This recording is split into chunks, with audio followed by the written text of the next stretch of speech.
nga kibar ko li alla janni bedu na kibarol kono bidung albeni le mo la kibarol to man arrested for allegedly killing uncle ay ko kewbe buluto e police wol ya arrest ko ala uncle me ma baring e kay wala fa aya fa nyaadi ani jumalem nyindi albamo la bi kibarol to fanan albamo la e be commando ke kan ai la chairman la mi alon ko e ko sai ay sanyi tan sai ani sai ay wala soto e ko sai anyante da hala la do ko lalde jumayel ba commande kan ani munam dalilodi albamo la bi kibarol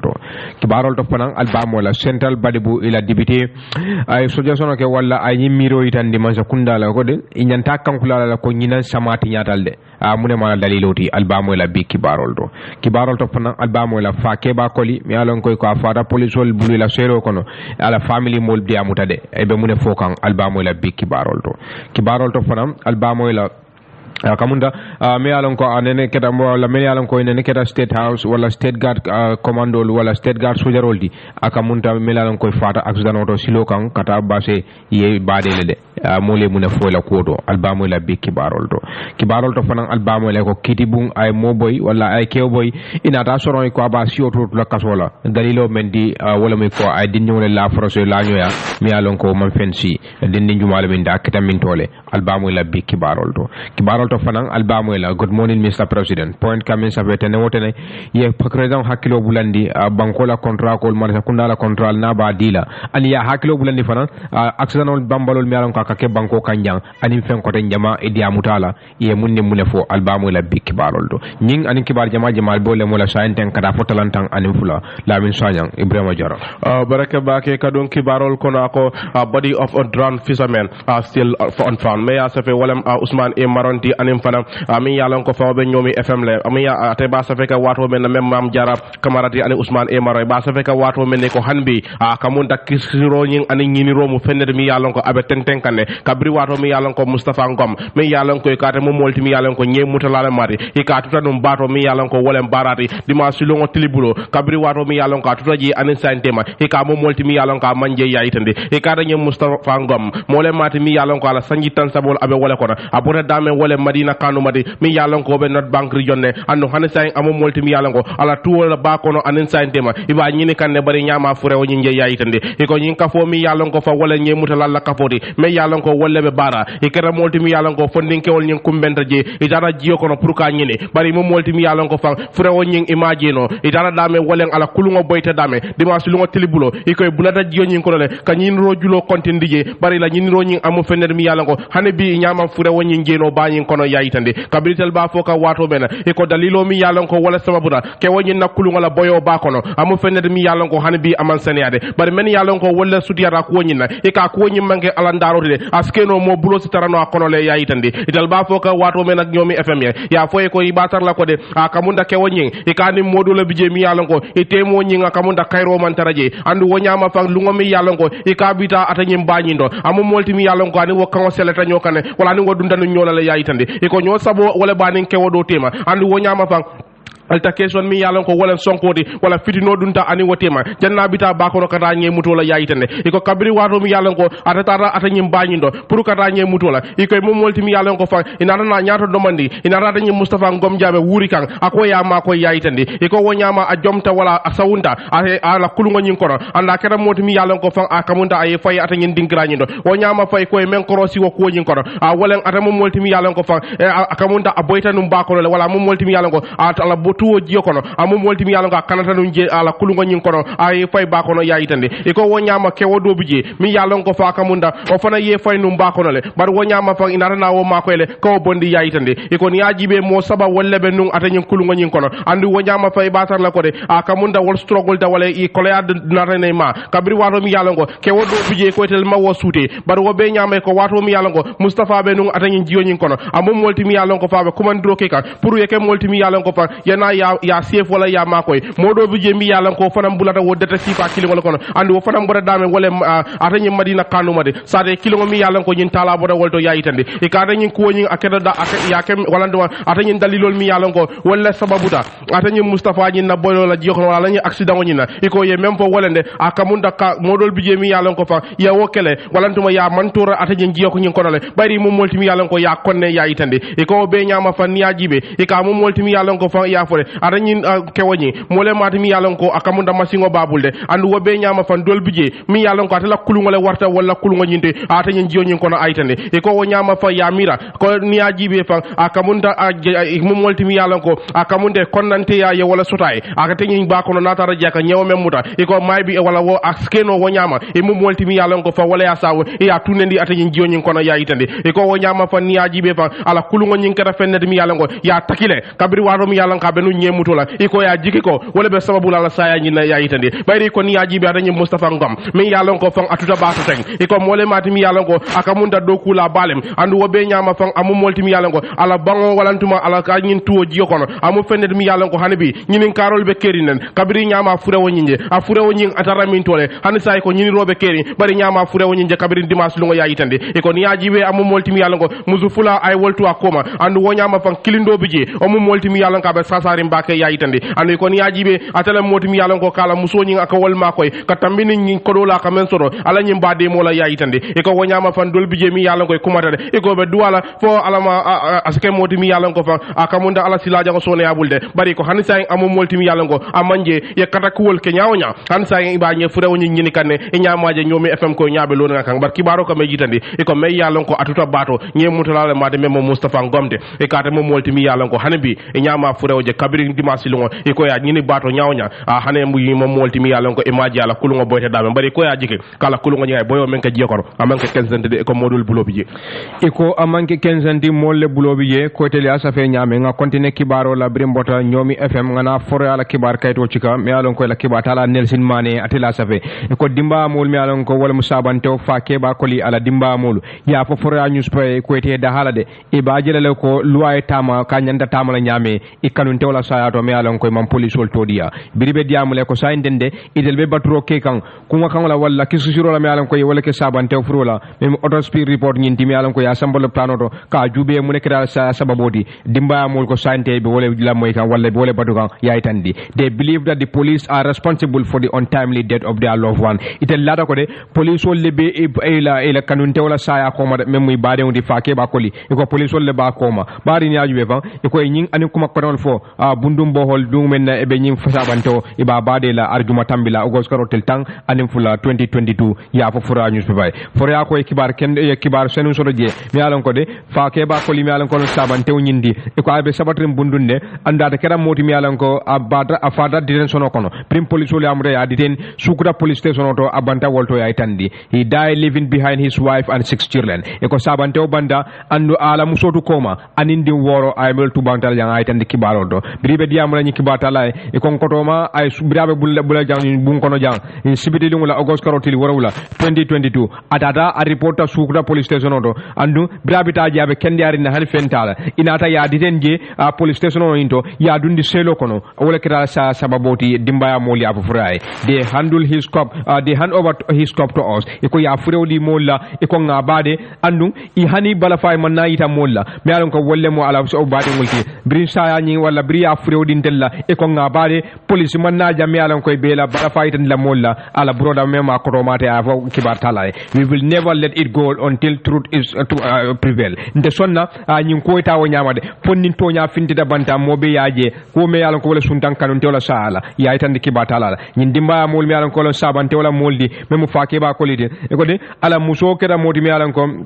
ateni faake ba koli itelle tata report o kenu sukuta police station do damento alan ko inata faake ba ditenje anda am nata bam police wol bulgi aytandi sana jata mi alan ko atemu nyina brodal di a fafan aka broda mi wala doma abotal ala bunkono atata ka loj ka complain o loju wala ka kuma kalamiro ke kula mi alan ko atata police station do ka complain je andu o nyalamo brabe bula station do wala brabe bula sokono iko hani fentala akendare on tata police station do bari aka munta man kade kude bari nyajube fan nyimbirabita ne ma fon kumule kandimi wala ne ma fon nyindula karle kandimi but after atara police station do afri wala bodaji yatandi he went to the station and after giving his statement e ko brada police station do ala statement di foka pare police wol na date fon arrest ya fay selo kono ya yatandi kibatala the wife was denied to see her husband imanson hana ala muso fon ay nyinje abrabe selo kono je police wol manson ya je pro ya safe jata ay commando ke anda bulo tiling police wol la ako at kotoma sabante o nyimem faake ba kolidi ala saya me alon ka keta sukuta police station to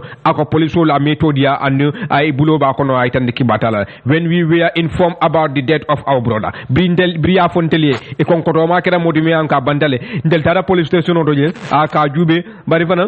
ya fonye ko de police ko ibe postmortem kala wala ba jube lale kisurobe kala ala furoni mine fon suntala sababola wala la sa sababola andu ko yo kele na da furo detail la bari han saytel man kuma moy report nyin to de badi ya wala badi mol be complain kan Jata said up to the date iko han say be nyi wato men to tay police wol man kuma foye membe dendi ibe kanuntew wala badi wala sayala ye men dila don wala sabantew furoti ya dila ina tare badi ya tandi we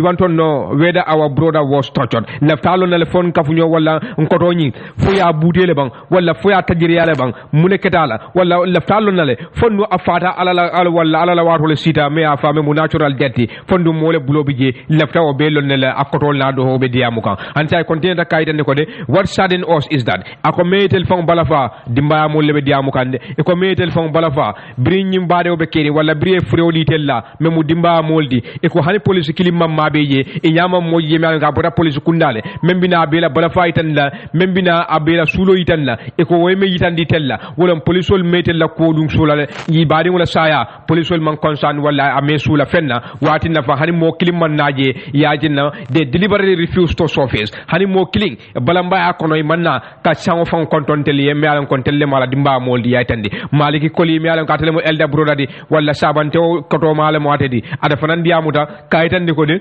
ako ado mala saya akamunda tilifula komando don jannala saya atena do ma be nyokan anda do ma ne ma fay ko jande kandimi ado ma ne ma fay ko ni sasa kari benna ako ateyalo ne ko ado ma be kende the police know best what killed my brother ako police wolle alo me akoto ma faade wala ado ma faade bare ado ma ne ma faate ko sasa badala kolye nyini karoke hansa be diamu kam me musabante koto ma di ako police wolle ya arrest le ya detain police station to andu atata jel don ka complain lo ci wala kat kalamiroke kula me alo ko wolom fili fewti ako nyamalom police wol man son kada kisgiro fangula bari yate muta ya detain je e ko yate arrest le andu inata fay selo kono ako munati nay ba fayla selo kono ibado ma fayla selo kono fo criminal wolom bang ay nyinin karoke it is not a rational for someone to be thrown into the cell amanyi nya wala amanke silati pour que momuta don ka fay selo kono momo yalon ko ima tumi fenna anata complain on di don ako nyin kedanna wala ye nyin sunyambulu ya muta do ya fay selo kono ako fole nyanda kala bay nyinin karoke why should they arrest my brother in the first place munad nay bendoma arrest la fan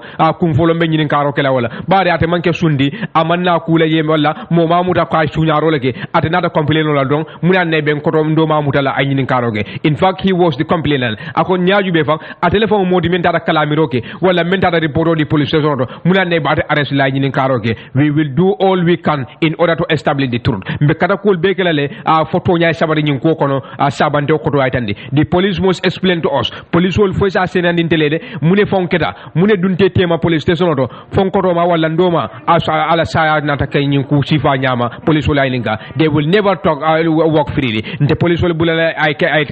kensen de ye tama kensen nyin ko wala mbe tonya sabatin lale anu ko kundi ni atra wala momondi nata bulobi je ibaje le nyala de nyin kaloge when contact brim for ya news ko ye Emmanuel Daniel Diouf mi alan ka tele mu chairperson di wala sirantioti National Human Rights Commission ka nyininka nyinkola ay tande ko de ako ha ala bunda mi alan ko National Human Rights Commission di e boda nyinko kala male ako andu ala do kulal do mi alan ko mu investigator ledi mel mu kisu siraldi e di adamu rel fanka kiskisi ay tande kibatala la fora ko yi wato ta ko de ka police wala diamu la ko mandi telephone to ako bari ma so telephone to de andi ko be continuer la pour ka kiskisi wala ka commando ke police kundala munebe kelete la diamoti wala munebe kelete la jabirodi nyin tumirol mi alan ko dimba mul baake gan bari landin camera mi alan ka telmo officer in charge sukuta health center fora ko yo fanan kumandi le bari wala matal loptano la barata ya fofan ako sukuta health center de ni sabantew ya akamunta ya furole na fe je biba na fe la je talan kilimbe de sare minute tandron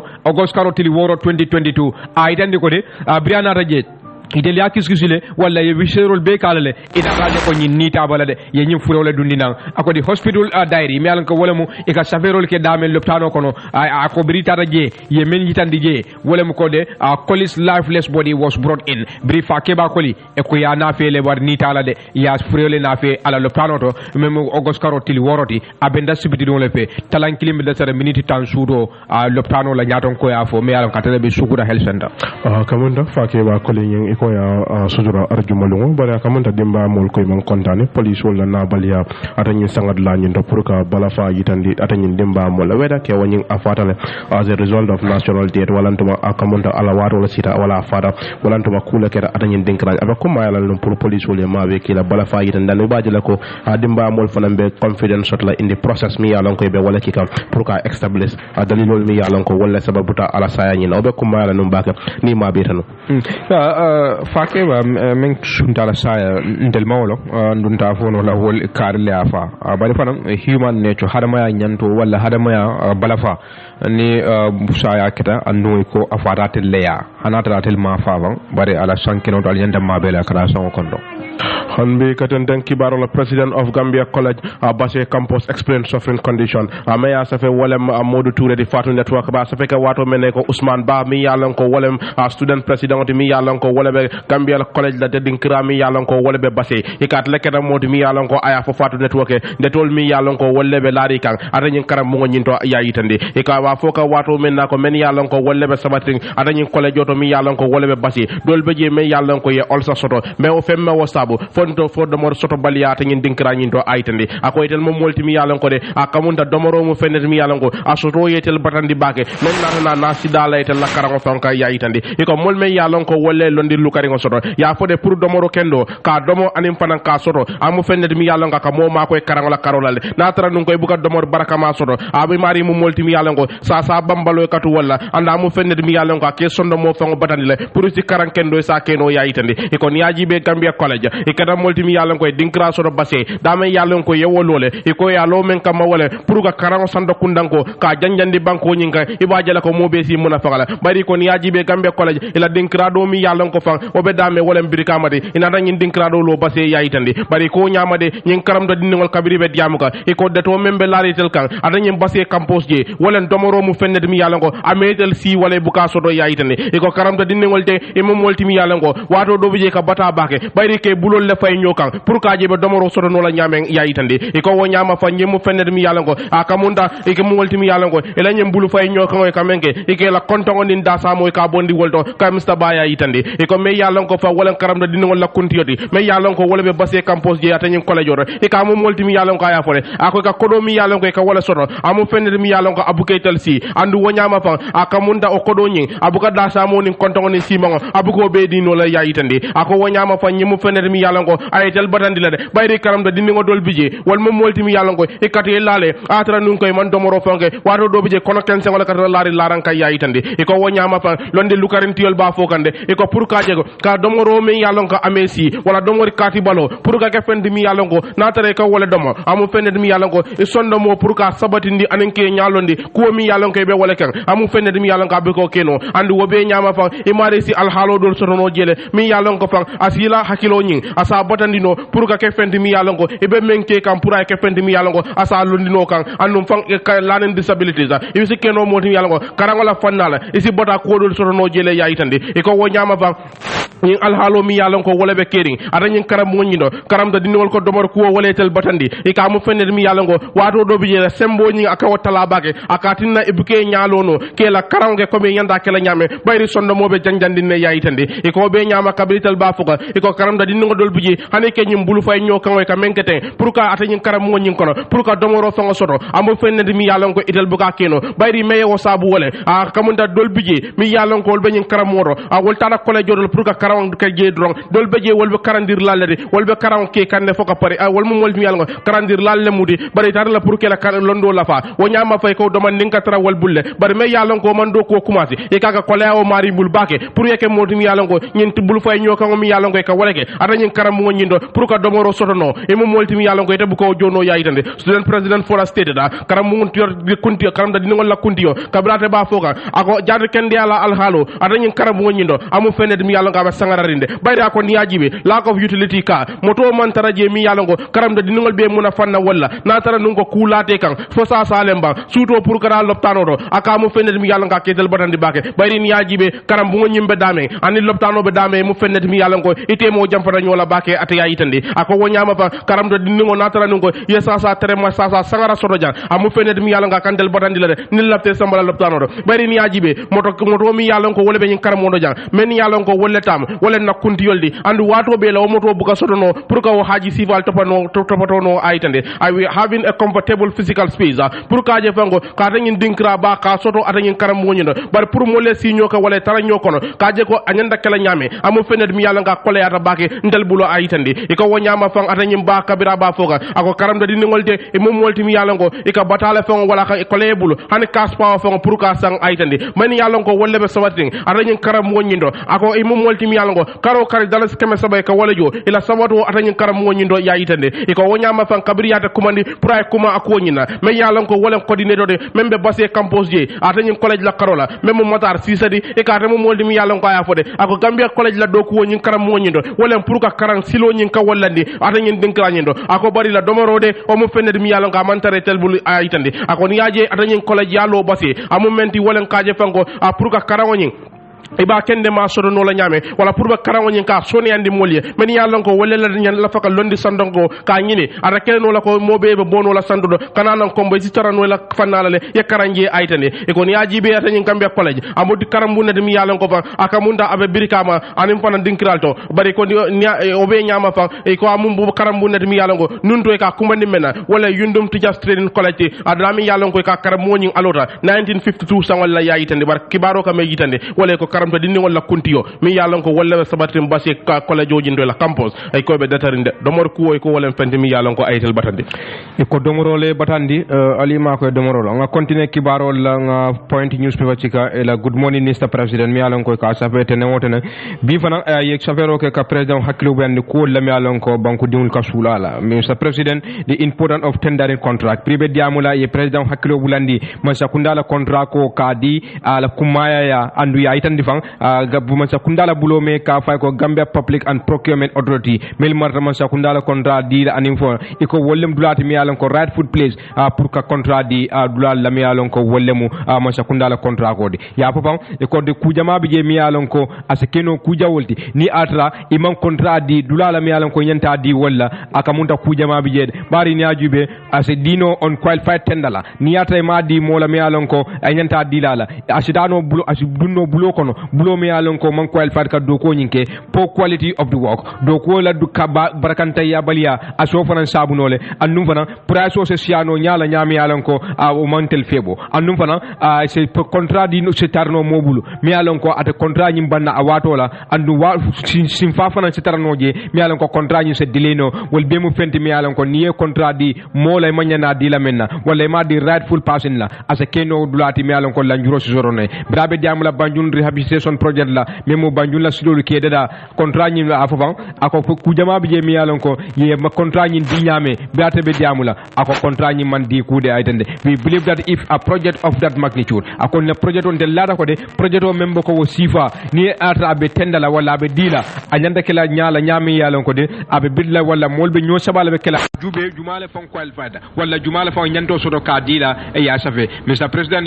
GPPA ako president de Gambia Public and Gambia printing o yalon ko wolle kamara contrat la anim ko ko ton yalon ko wolle ma sakundala buloldi ako wol mudulati mi yalon ko de ikane bondi kol kono men be den contrat diola ni nata ma sakundala bulola karola ya fofan ko wol mudulale ti mi yalon ko ma sakunda wolle fango nyanto soto pour ma sakundala projet wala contrat be ni atabe dila anyanda tambila wolle bulo kono ya itandi akuma ya britel ba fokan e ko ata yirka ata mota yirka nolan bari ni ajube fan ise korra as contrat se dunno no bulu kende kono bulo mi yalon ka nyanda dile kono the most technical and in financial perspective ni ajube londi lukaro la karola ani nafulo la karola mi yalon ko wala ka dunje mol mi yalon ko wolle sulata ka do ko nyinke ibaje la ko se tenten ka jube jumala fon a jarta dila jumala do ko faramansata ibaje la se di wala aytande the government should in fact comme sakunda fon yanta jube le fon ni ata janibe konta dila aka munda nyanta kankula le yanda sambia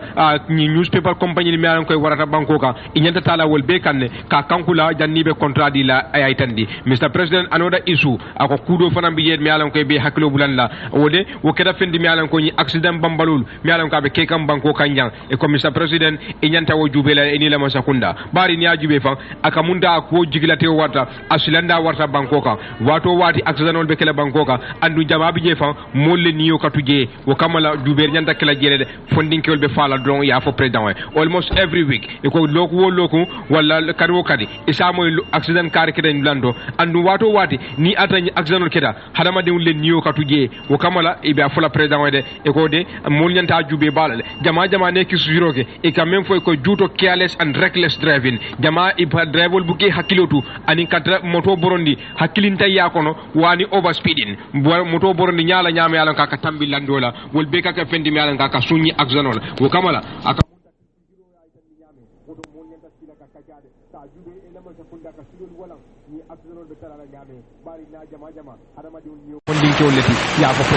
Mr. President, a lot of our young people are losing their life. President, iko funding ke jama be foko ni wala de andu ak jama ka kemendi wala ka ke accident ni bankoka iko Gambia Police Force mi ko wolem police kundade Gambia Transport Union anim bunda ko tawlu e nyanta silo wala nalde ka jube be kul kele nyame nyi ba accident bambalo fe banya nyame bari fana e kana nyina e ka lansino di nyame o fana nyanta crossiralde bari nyaaju be dindimbalde katra moto borondika dolbi je ba hani nyi trokol e se nyi dindum jakono mi alon ko kalansino dila wo fana nyanta jubelele technically it is now ako de nyaajube akamunda londo la karola wala londi lukare la karola nyaajube fa sanden kolbe laari nyame akamunta banko la kol man trata ko kan bari fana silo li nyanta wala nale ibaje la bari ba dunia fa be yirwa kanne sisi caméra fana mi alon ko wala mu njama la ban caméra di anyanta sala na sila bal kanne soko trans Gambia highway ibaje la ko de motol mi alon koy buka borondi dumando man wala driver buge hakilodu ibaje la se police wol makoy e la kisu siro la jumaji le min driver di anibe borka nyaadi le no ani mun kuci falle be ke kanje ni silul kan jani ak zanobe kala yaytande kibarol do the CC cameras can also be useful ni camera mi alon ko ni le mu njama la ban camera di ase doko sonandi bake ni doko mi alon ko police wol le kage Mr President, we believe that one of the way to hold cool del lada ko de mi alon ko ase ni cool dan no me mu accident di driver fana akamunta manya netu la jede driver mi alon ko mi hakilotu ye moto borndi nyaala nyaame alon ko manyina bornda hadama li niw tuté bulu e manyana driver ni bulala jede e yanda ka kitindi ka samba loi nyaati wala loi même fo ka la kan bari fana na jarta fan ya tong ye bano la kan akana moto borndi kotake a fo wati jang wala kana moto borndi kotake banko kanja ni nyir keta Mr President bi hakilo bulandiga e ko jama asenyi akzano talano banko kanja the police who are also responsible of issuing lancing police wol mi alan ko de ide lekal lancinol di molla mi alan ko amanjare kadila wala mi alan ko wol fang iman si pour kal driving lancino soro imanyana police wol fanan tula jede inyandi la ko kisila bake ka jube right procedure simfa kendo mi alan ko wala nyanda tala aseta baje la lancino se di molla mi alan ko wala nyanta kal lancino soro ni accident bambaro se talaje any police officer who facilitate driving lancing without due process police ni ata ye lancino di mola ata man silol noma loi ala ndi nyame imanyana police woni fon tula jede inyanda na fele loi nyati no le president ye hakilo bulande da should be institutional change ko fana mol fana nyande jikol falinalde president yo fana foy e ko de pasengel fa abe kono fa dolbi je nibe moto kono il fa on le ka fa moto tiwe isi wala fa bori bake ndebe korondorine wala ndeka ketenne wodo ni accidentol banko ka kamunta suna manya la mangoto de mobe niyo bi jele pour yela doko ke yeta lu la kamande ibaje la ko ni niwol men ka bo banko ka nya tala ye kani ye aya foy president e ko fanande akamunta ni na yirwa ko la karola iko president be tentula be jayla bari fana yemen kete memu ni health insurance yemen na fe jang ni nyanta nala junale ay la masa kunda sim famen taten akumata bake bari fana tebula je me yamarde president bari fana ni ajube van al nyandal hakilo la bake na national document me alon ko wole mu banko la kaytodi akana dum forenal bulde ni ko betata nyawonya bari fonso yamaro dilade ni ajube banko la kayto akumata bake akana dum mobul me alon ko banko dingu tanolamde wala abanke banko dingudi bari ni ajube van asa kujama wuluno soma sini wo kamala ni kayto la akumata nyawonya bari fanande ni ba dila e kanadi gambe di salade aytande. Finally, Mr. President, it is high time you appoint a minister of trade e ko sande wato sida de president ye tombondo ke minister la membe mara julayala halisa e mam minister tombo membe mara julayala andu ni ajube van ko mi yalan ko wolle be kerin dunia kono kelo membe Russia ni China e Russia ni Ukraine tema ani dunia la kolya ani nata fankola karola akumata bake ni ministry position o mi yalan ko je fanan kumata bankoka ye minister ki jede e baje la ko de ani mol se blodi nyole mi yalan ko le technician olde men la londo lukata bake bankoka julayala karola e baje la ko salar sike mol la fion la mi yalan ko ka sula wolle la mi basic commodities woto kamala Mr. President akumata bake sai ye tombondo ke minister la de sai wato sita le bari wucho meta e man tombondir ke minister la mem mara julayala banko kanjang point news bala good morning Mr. President ya itandi yela kuno kum fada men e ko good day Mr. President alamanti nyankula hanbi drum for yala editorial li fale safedo ka ko hard times ahead ko wati kolengol be nyato iko kabiri wato mi yalon ko baluwo mu fennet mi yalon ko abe gambe dingol abe de sendikam bake doku sotorba baliya mu fennet mi yalon ko abe wajabiring anda be siare ko onata na forcero ke gambe no la purika ke mo mi yalon ko e ka bo banko nyinga kata ni ko masilo le ibajele be dunna tuabu du nyame be balu kendo sotno la je yayitande iko be nyin tembo mi yalon ko be wono be wala to teng men yalon ko wolle ka safari ndingol ke julandingol iko wol mo molti mi yalon ko kul be detaribul bake pour ka je fanko la julani ba tan ndino la nyame yayitande fengol la da selo mu fennet mi yalon ko e ka be wajabi kam banko nyin kam bake coronavirus ke fendi mi yalon ko iko woy maraloke andu wobe nyama fankaje men yalon ko wolle be bantala bankol kan ka remittances wala ka kodol kinan a banko nyinka iko fana mo fennet mi yalon ko talaro ke wodo andu me wasabu wala a Russian Ukraine be kelo men yayitande iko ni ajibe fana ba tar la ko de adani inter même fango jaw yata abeti a editorial nyim bayitande ga iko wala international community mi yalon ko wala bantala bankol de men ka banko nyim fasa iko wali e bulo la kodo kan même bita kanyana dollar kodo million tan saba ay ko mu fennet mi yalon ko ya wet hal wala be marali bulo andum fang amu man sa kunda be sudari wo kodo nyina bake a pour que molti mi yalon ko ibe fam muna fanno la nyame kaje la dapan soñi ba la fano la anen kenol men tutaje bo wol sukino la nyame iko mu fennet mi yalon ko nyim bantala banku to banko na bantala banku badingol wal kera molti mi yalon ko yow mare ifambulu ya itande iko be nyama fana ni yajibe namo mi yalon ko wala la fewol kam men kana nam banko nyinga iko fana mu fennet mi yalon ko ajita fo way man sa kunda forcé pour yela dapan soñi ya kuntu ya itande iko ni yajibe sande ndel be lari menka wala namo mi yalon ko wala soto anim fanan kaje de maro mi yalon ko wala ka bonan do nyol bulu men yalon ko wolle be banta andi ko wonyamo be man taraka tama man sa kunda ya itande the fundamental way out silo mi yalon ko wala nyanda kara men sim bondino nyin hatajo ani nyin dato kono nsi menkeno wala kaje production ka kay multi mi yalon ko ka bondiro ke wala ka dedaro ke fengo dolla na banko nyinka dama yalon ko tel fanan be o findin la banko e bandala pour ka ndabula ju banko adani ndajulani safaro kono dunia kono ya itande e ko be nyama fa nyemu fened mi yalon ko de akamunda kenyal membe keri natara nun ko atentenda manko fengo si soronole fengo la sorola bang mol kay balu fengol men na banko nyinga andu wonyama fa nyemu fened mi yalon ko abe banko dingol demala bayra si bata dino bakele ke natara nun ko atentenda ya itande bar kibaro ka membo a foro ya editorial e ko hard times ahead watol be watol me yalon ko wala be keri wala watol nyaato domandi akamunda kuwol mu fened mi yalon ko ibe kandirine wala be kolyarine andu be nyaatli wala ibe nyaatli wala le brimota foro ala editorial nga point newspaper jube damento alon ko ye safero ke ko justice landin m sane malon ko atele mu jojoti base high court ay boyndiro ke mola me ka fay ko Saliou Diallo ando aya soron ka ba siwoto la kasola le dalilo menti wala me kay dindi wala forcé la ñoya mi alon ko man fensi ay tande kibarol do in providing his case briabala kiti wolandi la kenema e ko prosecutor mi alon ko wolam police woldi ye witness lulu mi alon ko la cdr mo lulu ye wolna fi andu ye landi ani sedi jaro lu mi alon ko ye landi kiti o nyati wala daminto alon ko wol be diamuta ko la membe dendi dalilo la wala simfala Saliou Diallo menke pour ka nyindi ndem forcé la ñoya andu inata medical certificate me kayto mi alon ko ya bondi leptano to mem baytandi la ko tonya Salif Diaw wala Saliou Diallo de ade kata moti mi alon ko ay kukele andu ala musuya to ay mama on ki jele ay tande ki batala Meanwhile, the accused on the other hand, ye men tumite me munyi Saliu Jallow di ade fana Seydiar ko na fele andu Seydiar mo killing ani Seydi Jara killing ay na fe kiti bumulale anala voluntary statement o mi alan ko ay wala di police wala mi alan ko wolbe bansam police station oto anno abarate man commander ke mola mi alan ko wobina kilala Seydi Jaroti ya tan kibalo do in delivering his judgment bring kiti kundula bala kito kundula memu justice sanedi ay afafan akode bringal lamoy ko lam yalan ko wolbe dendi nyin kiti wala ani Seydi Jarol mi yalan ko ye wole nafe nga sabatindi wala sabatita ko de tonya ye Seydi Jarol men nafe way me jitande ko tonya nyin dindingo de akamuntala musuya mamantalde fenketa jele mi yalan ko amanya nakela je di accused person mi yalan ko wala mun tumi modi e ko de ada kera modi mi yalan ko de ay fenke nyin na musuya to le ando sabatita le bari na jube fa e ka fo the issue of concern pour nga kambe nga kuke e ko ke o de keno la jande bari na jube fa loi me yitandi koto ji kukilin nyi muddini wala di mi yalan ko ate sonno la wala ate ala consent nyin kano la bari onda age le wala dinni wala mu akamunta wala o kotije wala sexual intercourse mi yalan ko wala mu ko de kuke da jele ani muso nyi dinni wotema o fanan sabati dale andu Seydi Jarol mi yalan ko wol be na da ja membe denni le plano la lo kayto la anin do ko wala mi yalan ko wala be denni Seydi ko la Seydi Jarolu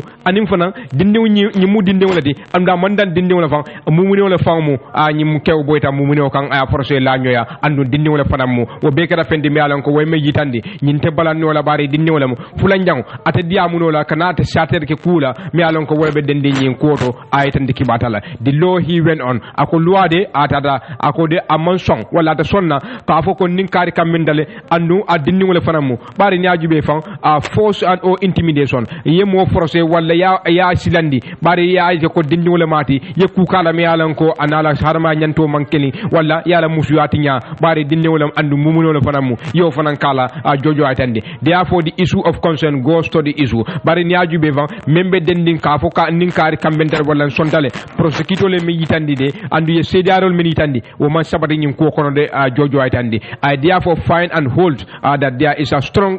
circumstances nsonta ko andu ngalandi kenekan ko de ku ketale andu ka fit lambulul mi alan ko wala mo Seydi ko woldi wala mi yitandi ko de nyin keta modi mi alan ko anyim forcé la nyale aman kala dunyo kanti jojo aytandi in these circumstances ni al halobe laari nyame jojo be diamu kande akode nsonta andu be laari bulolu kan mi alan ko wala mo Seydi ko woldi prosecutor le men nafe membe dendinde lata ko de ye la case ni mi alan ko wala mo tumir ko nyindi aka munta ya sabatindile mi alan ko sikati ge angle ka me ko proof beyond reasonable doubt ya itande kibaro do in the results an mi alan ko wala be dending ko la mi alan ka labanta wala nyama nsonta ko de ni Saliu Jallow an nana kiti mo fela baboy kan ko sabatindile ay ni ndem forcé la nyale bari man hani medical report mi alan ko wala mu le pano la kuma kan de mi alan ko wala nata wa itande ko de ala musuya ni mama ko da jele wo kamala mba sentence la wala mbe loi mba busala ko loi la ndi nyame as the offense of rape carried a mandatory punishment bari ka mo forcé la nyoya aka munta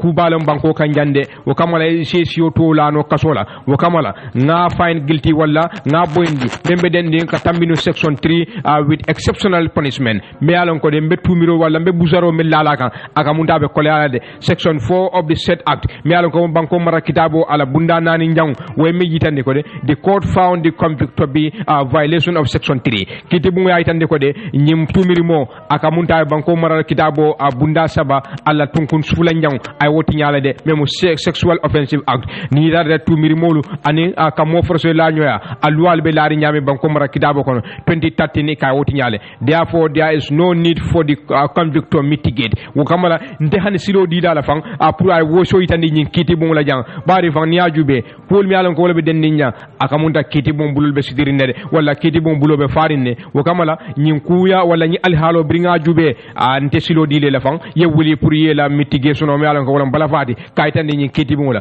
wo kamala offense ni mi alon ko ya keten asiya bata nyin tundola mem basse tundola de ka munyapi moli kan jama bi je fang e ka ke dindinna molle de jama bi je fang ka munta ay mang fensi fang dol bi je fang wol fang ka munta hakilo bu katre bala bari ne nyin do tajube nyi mumu munel di fang andu mel kake wol kake alfa molle de wo kamala asiya bata janne this court frown at such wo kamala nyin kitibu ya nyaku ya kusi falale amanya na kela wo kamala antelbe simfa tala bari najube wa kamunta ko lefta manelalde wato wati nyin kake nyin tundula janne wo kamala nyi mol mi alon kake wolle la wolle mun tel bare musoldi wolle muntel la musolti wolle muntel bama nyolti and wolle fana musoma alfalti jojo ay tandi. I found this particular case to be very unique. Nyin kiti o mi ala ka belari nyakoto akamunta nyi mu kiti nyon dawldi walla anka je nyame abala fa wartale andu anyi dindi mi ala ko wala bije dindi wala mu andu mumuni wala fana mu akamunta ko bala fa warta bage wo kamala nyin society mi ala ko na nyin kabilo nsulata nyi mo sifa lale pour que protect wala ke kanda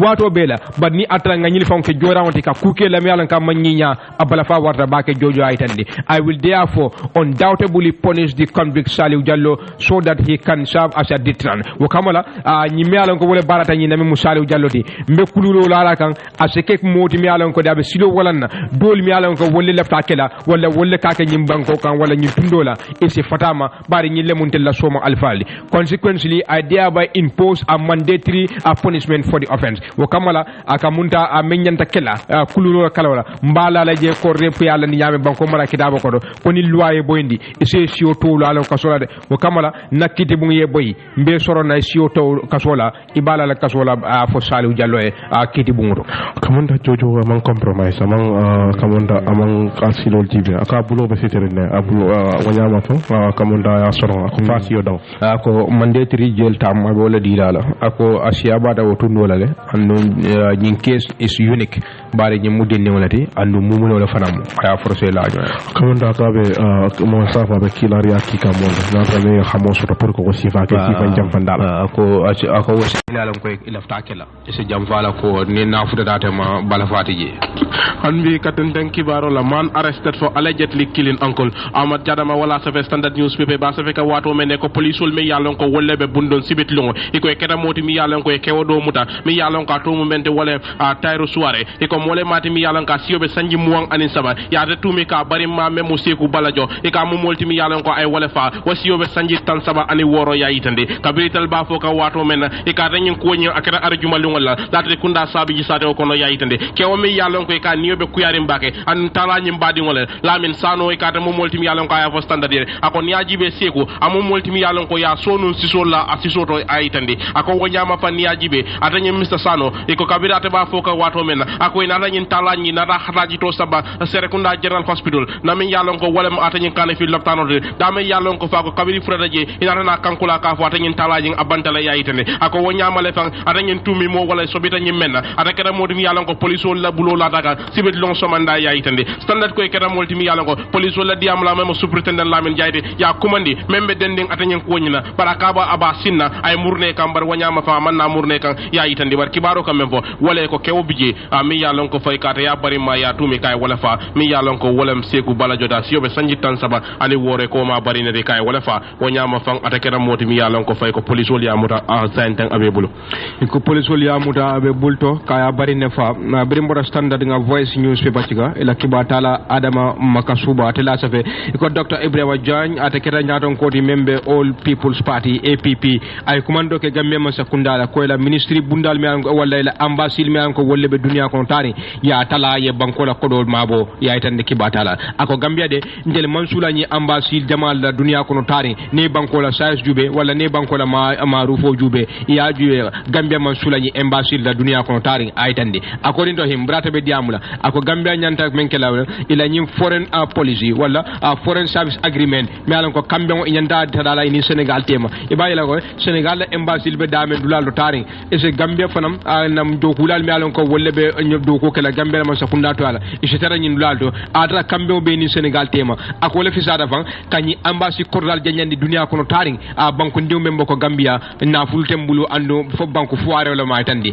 we should have an agreement with Senegal nyanda kambe on sur la ni Senegal tema e bayila dogu na do kulali ani nyil se bulo di nyola Senegal la ambassade melbe dunia kono inse do ko ke e bayila ko sa nyu na mol melan ko wolle be bankol kan inse la ko ta na nyame we are related to each other ako gambia ni Senegal kamunda antel dentale de anduna kol murunta bage gambia dum bankol dineti andu nya jube na kol be nyame antel manjare wala amanya na bang ni embassy kurdale tara janya ni dunia ko tari o mu fendi mi alan ka bankola ko tinya it is very expensive ni kera fendi mi alan ka ko leata bage pour ka embassy mara bankol dunia ko tari amanke kucha hande de aitandi ako kamala man sakunda inyanda ferol wala nale ebe embassy telala nyame dunia ko no memo alan ko wolle be janjandi gambia to ala dunia ko no the government should try to have have a foreign service agreement mon sakunda yanda trayla le a banku ni banku tema kambe ay tray ni Senegal tema mbembulo di la ñoo ñame e bayla do ko se sono ya tinna fan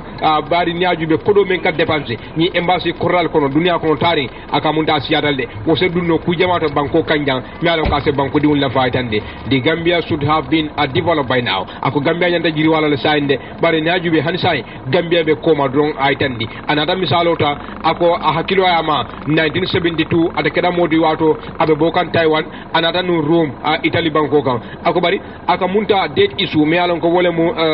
kolti membe dendi ala passeport bala aka munta ku keda je me alon ko membe dendi tilo la wala lungul la aka munta ay tarre soto dumandi ala passeport nyim anata samba Senegal embassy me alon ko wole Rome bari wole mem fay kay ko ndel dembe Senegal le to ala jande ko kamala anata fofam ako yara fa ni gambe ni Senegal ye bulo di nyola ye dogo ke mem foreign service policy di atata ite tema mem kambe ngoti aka munta kolti sona none adra fa gambe la ko do si chef baaji la ko de kam mendu nyil kunna asike fendi mi alan kabe talala ako Gambia nyanda jiri wala le sainde bari han saimbe koma ako Gambia la embassy jamal mi alan ko be dunia kono iman na fa soto bari banko membo ko Gambia aka munda fanko do yatal hanbe dom al seka do kibaro mi alan ko ngawole falye koma ndo ke wonni nga ko mi kibaro ya safa nyame ye mi alan ko ye wala fa to mo seku bajolde instead of balajo ko to mo seku bajolde hanbe katenten kibaro la Quran Ojis 88-year-old IEC chairman to now retire me safa wala alaji maneti aba safa ka wato men e ko siranti o mi yalan ko wala be independent electoral commission bunda mi yalan ko wala ka jibero ke carte fo la karola Aliou Mamar Ndiaye e ka mo molti mi yalan ko fan sai asiyo futata sanji tan sey anen sey o nyama fan amo molti mi yalan ko e ba kuma ne kan ko place o mi yalan ko wala babul pour ka ke carte fo bunda ni na siranti o asi wo sende ya itande e ko sande amo molti mi yalan ko ay sulo sire kaje ko adanyen chairman Aliou Mamar Ndiaye amo molti mi yalan ko de ni yajibe mole mati mi yalan ko fa kamunda sionyin akamunda ke banta bake pour kaje fan ko nyum bunda mi yalan ko wala ka jibero ke carte fo la karola do ko wol mi yalan ko wala be ji akamunda mu fende mi yalan ko asembo warta bake pour ay ke moti mi yalan ko hani biate tara nyaato yayi tande e ko alaji Mamad Kurang ami yalan ko wala kuntiyori yut fo cienyi e ka mo molti mi yalan ko ay nyum fo kabir waro mi yalan ka be diam kan standade ako gambe ni ngolde Aliou Mamar Ndiaye ba tentula do ko kendo mi yalan ko ay woleke second to 2016 sango kabir waro mi yalan ko Adama Barrow be ke kam president de ka démocratie kuto ko sabatin de banko nyi kan anen ka dunde e ka mo molti mi yalan ko ala kata ko dunda warata o fanna nyi na bake aytande bara ko be nyama fa anatara nun ko hadama dintije mi yalan ko etimmata ako niaji be man sakunda do kulal sanji taworo ani luluma fongole e mo molti mi yalan ko e ke da hayla place o le bara ko wo nyama sainde aka munda ni Aliou Mamar Ndiaye be sanji muwal lata tay wo kanne wo nyama fa mo molti mi yalan ko anyanda ka ala tentule andu wo nyama fa ay silodi nyato nga kudura o mari fanayna aytande ako niaji kende bayra ko kumale bije mi yalan ko molka wolfa wato mi yalan ko aka munda be diari molbulo o wato le mari la fonyo wato de aytande ako wo nyama fa nyemu fenet mi yalan ko I don't see what he can do for the country again mankuje mi yalan ko asi wala ke no banko e foteke anana ma menke no de wala nana ma menke banko e aytande ako wo nyama de sai wato tale pray ke modi mi yalan ko asi fonyo atanyin do ko nyina andu wo nyama ko ay silodi mo fotena pour wo simara na carte fayola bundala Mamadi Kuran ba tandi kam barki baro kam membo wala ko Mamadi Kuran e commandro ke Aliou Mamar Ndiaye la ko saya si ofurata sanji tan sey anen seyle anyanda ke retaya wala ay dahala makamo do silodi modol la sanji tan sey ni saya wala sura say ko say sa 88 years mi yalan ko wala sanji tan sey anen seydi amo molti mi yalan ko ayi sila tiama no ay wala ko nyama akay wayanta la say aka nyanta ka silodi modol ako wato mi yalan ko e be diari molbulo wato le mo ila fonyo wato re akata kukela banko e kotake anna mammen sifake sanji tan sey ni say de mo ke babal alfala banko ko mi yalan ko kata akamunda wato mem tutaje adamu do ata bake barin se kankularol damu da ke dundi jannimbe findila studio kono nyimbodo kankularo de yin kankularo do boda wona Ousmane Boun Affan Islamic School me alon ko saintende be pare pour y registration wala taro damutale ila 2022-2023 academic year o kamala ila nyaton ka ko do me alon ko wala be karamoto Ousmane Boun Affan Islamic School ila alfal mil alon ko wala principal de Mohamed Senghor ala deputy Fandin Sane ani school committee ba kitabu danso ani ba jere gazama ba ke wala ba Kemba Singate ani mol mena ko be mu do kula lati je ko be jama be kala na sa ndende so ko wululali ko taro da mutani kala mun to le mu registration oti kabo grade 9 wala kabo grade 1 kata fo grade 9 kabo kata nursery school faram me ko wala mu dumal foldi ko momo ndim parata pour que dimu samba sa inde bunda be yelinne 2022 2023 academic year ya adamu tale sibiti wala nyin karotil tang ani sawa 2022 andi be continue fa august karol til tang ani woro andum wadul me alam gal setarno kara botalan konon to kata fotalan killing wutaro wala tribulo o kamala wululal me alam ko wolle be dimu samba kan ni bita inin kaytol sita me alam ko kasula wolle la wala mbat certificate oti wudu kaytoti ani natal ndim fula ani kayti ko me alam ko wolle transfer paper ni kabo karambun dolto nyin nombal commande ni sura kuma ko wala 393 8571 wala 7666 790 mais kankula wona fe jawala Mohamed Senghor di principal membe Ousmane Bun Affan Islamic School kaytande ko de taro damre da karam bu nyintole molul me ko wollen wululalti na leftal di samala don wato be ye pour kata hanbi dron kankula rol to darul wafa Quranic memorization school o mi yalon ko bo alquran tanka dinkralti mi yalon ko ya lo musolle pour ka dino karang ananyin dinkranyinto ay koy mo molti mi yalon ko fam bodin school o wala kam dal wal da sabat la atanyin dinkrani to ana be dame wala unity Darus Salam mi yalon ko fa wobe yuna sate wajine kono saintang immo molti mi yalon ko registration ni ya damuta kalam to dinde wol jinke tota woni ama fa mi yalon ko fa ye xamosoro pour ka tanyin ila dinde ngo samba tanyin alquran tanka dinkrani idim muso ya damutalde ogos karotil tang ani lulu ya dak muta wala anon karam woni adaba yella september karotil sabar menyin sango mi yalon ko be wala kono woni ama fa me hak ngani soro pour ki la dinde ngo samba tanyin alquran tanka dinkrado mi yalon ko wolen darul wafati igeke moti mi yalon ko fa yebbintu seh konte akumandi ala number mi yalon ko fa wolem 3269 840 3269 840 wala ñu official number commande mi yalon ko wolen 231 74 94 231 7494 wala ñu kamsel number commande memo 99 42 437 o number ñu commande mi yalon ko wolem darul wafati e ko be alquran ko dinkra ya wala yela da yuna sate ko no dame yalon ko fa musul ya wulindi wala kam pour que kalani alquran o karango ñu na kala saringo ana betari ngo ñi nombal commande mi yalon ko ngol fale iba sabat la je tarinya ko no mi yalon ko be kula bake hansa en kankulaaro Jason Touré Foundation wolle ko be ñin kankulaaro sin la molbema ila nyaaton ka ko to mi yalon ko wolle mi alfaltin kana mel falete imam ratib ani alkalo membe jara Jason saate oto Khalil Touré ani ba Omar Touré Sirifo Touré mi yalon ko wolbe bo black londo imam Esa Dabo membe kombo sukuta alkalo Touré wala alkali Touré membe jara soma ani sabante o pakara mo Jason Dramé ana ala dimbal mi ko wolbe be ken jifaron ne khalifa general memo Sheikh Abdou Daboti mi alon ka be somale ani ala dimba molbe ani imam ani alkalo membe jara buyba afam mandindabo ana dimbal mi ko bibo black londo honorable alaji pa Sheikh Baro membe pakalinding imamu pa Sheikh Jane alon ko tan president de Sheikh pa Jason Touré Foundation ani nyaton ko ani khalifa general mi ko Umud pa Jason Touré Foundation Sheikh Sadibou Touré mi alon ko wala famo nyaton ko tije wolle ko be jama be kala mutan la ela ka annual siare mi ko sawosang ika siare menke sabante o memo late Umud pa Jason Touré e ko nyinanda fanam fele asita de abe kala on the 6 wala on the 7 September 2022 abe mi alon ko ben ke ko toleve ala karo ala til say nyaw abe ben wala fe o kamala ko be nyin kankularo sinda banko nyaadon ko president Adama Barrow ana la cabinet be bunyabiye sovereign Islamic Council ani karambun men be ba akoto ibe bunyabiye rawatul majlis ani madrasal men be koto ibunyabiye ani imamol ni alkalol men be banko kanjang yewol be kere bunyaade omit Sheikh scholars mi alon ko wollemu Jason Touré ala